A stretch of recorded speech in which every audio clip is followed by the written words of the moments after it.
Hello guys, and welcome to another day with Zamalata. In today's video I want to show you this 3.0 liter diesel engine that I'm working on. I'm repairing the oil cooler seals. The purpose of this video is just to show you what you're into when you have to replace your oil cooler seals. I'm just gonna walk around the engine, show you some things, and you could take notes and see if you want to do this job yourself or give it to somebody else. So I'm working on one of my viewers' Sprinters. This is a 2008 Sprinter, approximately 350,000 miles on it, give or take. As you could see, I already have removed the engine. This is a 3.0 liter diesel engine, in case you guys are not familiar with this engine, but those of you that are familiar with it, you will know it's got quite a few issues that you got to work out, and then you can have a good working engine. As you can see, this engine has quite a few problems, as I will point them out to you guys. First of all, look at all that carbon buildup inside. Okay, so this Sprinter here was barely going 35 miles an hour. It was very hard for it to accelerate for many reasons. Some of them I will talk to and show you guys in other videos. Some of them I will show you now. As you can see, the EGR cooler system is not here. It's been removed. First of all, one of the seals on the EGR cooler has been leaking. We also have another pipe that was here that's leaking. I'm going to show you guys all these things a little bit later on. So what I want to show you guys right now is some of the things that are wrong with this engine, and give you kind of like a walk around and show you what you need to remove before you pull the engine, and what you're going to need to remove after you remove the engine. So since the engine's already pulled out, let's go from here. What do I need to do in order to get these oil cooler seals replaced? So first of all, as you can see, the turbo is still in place. The turbo actuator is no longer in place because I removed it. First, you're going to need to remove the turbo. Then you're going to need to remove the right intake portion and then the left intake portion. Once you remove it, you're going to see some runners there. Sometimes the runners are stuck. There's a fix for it. I actually bought a fix which is metal from eBay, and I'm going to be basically kind of like bulletproofing it by putting in some metal ones for the runners. That way you don't have to worry about that. So how would you go about removing the turbo? Because this is the very first thing that needs to be removed. Well, obviously, to get to the turbo, you got to remove all of these other things that's here. We're talking fuel rails, fuel filter, bunch of wiring, and then you're going to need to move it to the side, kind of like what I did. And this is before you even get to the portion where you have to pull the engine out. Definitely lots of steps. So when you get to the back here, you will see all of these things I have removed when that engine was still on. But I've been having a lot of trouble with this particular bolt, and as you can see, it is not the only one to worry about. There's lots of bolts. There are basically some at the bottom here. There's one right there, and this kind of like holds the turbo together. So if I could have gotten this bolt, let me see, hopefully you could see what I'm showing. If I could have gotten this bolt and those two with the engine still being in place, there's a possibility where I would have just needed to remove those other two bolts right there that you cannot really see that good, and then just go ahead and pull the turbo out. But in this situation, this bolt is super stuck. I've even applied let me see, this bolt right here, I even applied inductive heater on it. I got this thing red hot, even to the point where it overheated my inductive heater and caused this bolt to basically just still be stuck. And you could see, gosh, it's really hard to focus here. As you can see, I've been really just working with the e-socket, and I've been applying a lot of torque to it, even by hand and with my torque tools through the barely any opening, and it's still very stuck. And the unfortunate thing about it is this being stuck like that, it's very hard to remove. This particular one I haven't even tried to remove, but I could already see it's a little bit beat up. I think somebody tried to remove this in the past, and this one as well. This one seems like not, and that one not. I think somebody been here before, and they just kind of give up on it. But one thing's for sure, I could not remove this one with the engine being installed. Now, some of you guys might be lucky and you could do that. Then you know it's a different story then. So for those of us that are not lucky, we'll end up needing to remove the engine, and this is why this engine is out. And I know this is a lot of coverage to talk about this, guys, but that was a pain. Man, I don't even want to get into that. It's a lot. So anyways, now that you know what it takes to actually pull the oil cooler seal off, you know how to get to it, let's talk about before you pull the engine, what needs to be separated. So you're gonna need to separate this exhaust pipe right here that's coming out from the turbo. You're gonna need to separate any kind of O2 sensors, which is right there. You're gonna need to separate them. For the transmission lines, you don't need to touch them. You simply unclip them over here and you just pull them out with the engine. You will need to remove the motor mounts just from the bottom.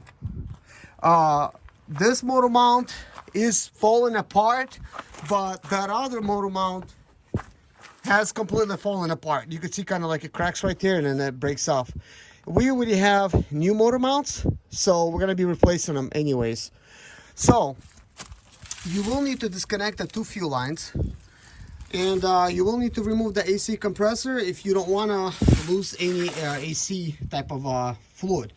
As well, AC R34A, whatever they're using inside. So as you can see, when I was working on it, I kind of like docked the AC condenser to the side, and there was a nest of wasps over here which I broke off. So there's obviously this compressor. It's really easy to remove, and you need to remove hydraulic steering pump, which is right there. It is not dangling or nothing, so that's good. Then you're gonna need to remove this positive wire right here from the starter motor.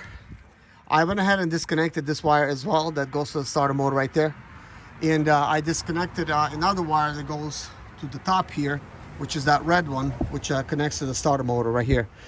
There is another wire, I believe it's right here. This one goes to the alternator, and it goes kind of like underneath the engine, and this portion usually sits underneath the engine. This is where that 90 amp fuse, I can't remember exactly, but this is kind of a bad design. This is called a Y cable, and that particular fuse sometimes gets moist, and then you have power drain issues due to the moisture. It's a problem in itself.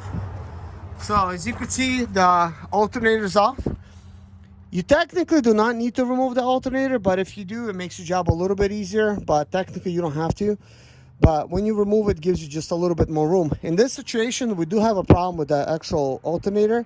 It basically, the better light comes on, and you know, there's a problem with that. Also, let's see. You're gonna disconnect the 13-pin connector. You're gonna need to disconnect the drive shaft, and then you see that thing right there. That's kind of like an exhaust pipe thing. It mounts to the bottom of the transmission through some bolts to the bottom. So you're gonna need to disconnect that. What else? I think I pretty much covered everything. There's really so much to do, guys. I mean, really. Also, another thing to mention, here's the computer, and one of the wires to the computer is right here. Okay, let's just move this out of the way, which is right there. So all of this wire gets routed through the side here, and then comes down, and it, you know, basically connects to this engine, to this computer ECU. By the way, this was actually not even bolted in. This was like literally just sitting like this. I mean, it doesn't even appear that that there's actually a way to really doing it different, but that's actually how it was here. Let's see what else. I don't want to miss anything. I mean, there's a lot of stuff to disconnect, guys, but before you even start removing an engine, as you can see, the vacuum hose is off, lots of these hoses off, you know, stuff that was over there, it's off. Everything from the top of the engine's off. There's a lot, you know, to go on. But basically, guys, once you pull it out, this is kind of like a little trick I kind of just did right now for this type of job. Is I decided to actually use the engine puller cherry picker thing as kind of like a table by just simply sticking a pallet on it. And as you can see, that worked quite well. Like that actually kind of like worked like a pallet jack, which will keep the pallet from slipping. And then just use some wood. They're screwed together, so like they cannot individually slip out. There's little screws going through them. And I laid it down, and the rest of the transmission, the way I was pulling it out, is kind of laying on this bar. Now I could have pulled it a little bit further, but I don't want to. I think this is perfect. This gives me plenty of room to really work on it, as you can see. So, oh yeah, you have to disconnect the shift cable too. You have to disconnect it and remove it. Yeah, there's a lot of stuff to disconnect, but I already covered this in one of the videos. By the way, guys, in the description below, I'm going to give you a list of everything you have to disconnect, everything that I've talked about, kind of like before you pull the engine out, because it's kind of important. As you can see, this engine's already got a lot of stuff missing. I mean, it's almost going to be kind of like a rocket science, putting everything back together, but this is not my first time. My wife's seen this, and she's like, oh my gosh, you know, she's like, you're a genius. And I'm like, well, this is what I do, you know, it's not a big deal to me. It's just, I already know where a lot of this stuff goes. Well, not a lot of it, I know where all of it goes. So anyways, this cherry picker engine lift works really well as a table, as an engine stand type of table. There was another way I was gonna do, which I could actually show you as well, and it is using this table right here. This is a good engine stand right here. This kind of like lifts up, and if I would have pulled the engine all the way out, I could have snuck this behind the transmission under, you know, like, and then just jacked it up, and there you go, I could have worked on it.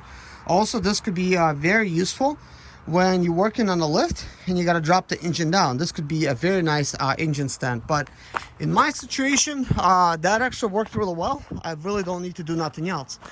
And my concern was this engine is kind of heavy. I didn't want it to fall, so I wanted to make sure it is between these whatever, this frame of the vehicle. So if it does fall, it falls the nose. But as you can see, I'm shaking it. It's not really falling. But in any case, if it is gonna fall, I could always drop my crane down and pick up the engine and, you know, hold it. But it ain't going anywhere. I mean, this is pretty much rectangular, and this is kind of holding, you know, pretty nicely. But anyways, guys, sounds like I'm blabbering a little bit, and I don't want to be. Let me know in the comments below what else you want me to cover with this engine, but I will get into a little bit more videos when it comes to this engine, but a lot less than I normally do. So please, if you have any questions, leave them in the comments section below of this video, and let me know what you want me to see when I'm actually working on this, and I will point that stuff out, because I know there's a lot of questions for a lot of you guys. Why would you need to do this, you know, and whatnot, you know. So, but for now, that's all I want to show you. But removing an engine, it looks scary, and maybe it's going to be scary for a lot of people, but there's a lot to remove here when it comes to this oil cooler. But anyways, I'm going to try to go ahead and disassemble everything for you guys in the next video. We're just going to go ahead and start disassembly, removing the turbo first. I'm wondering what's it going to be like for me to remove this bolt here. I did spray it down already many times, and of course I use a heat inductor, which I could show you guys. If that's not going to be working, I'll show you how that works. But anyways, guys, stay tuned for more videos. Thank you for watching. Bye bye.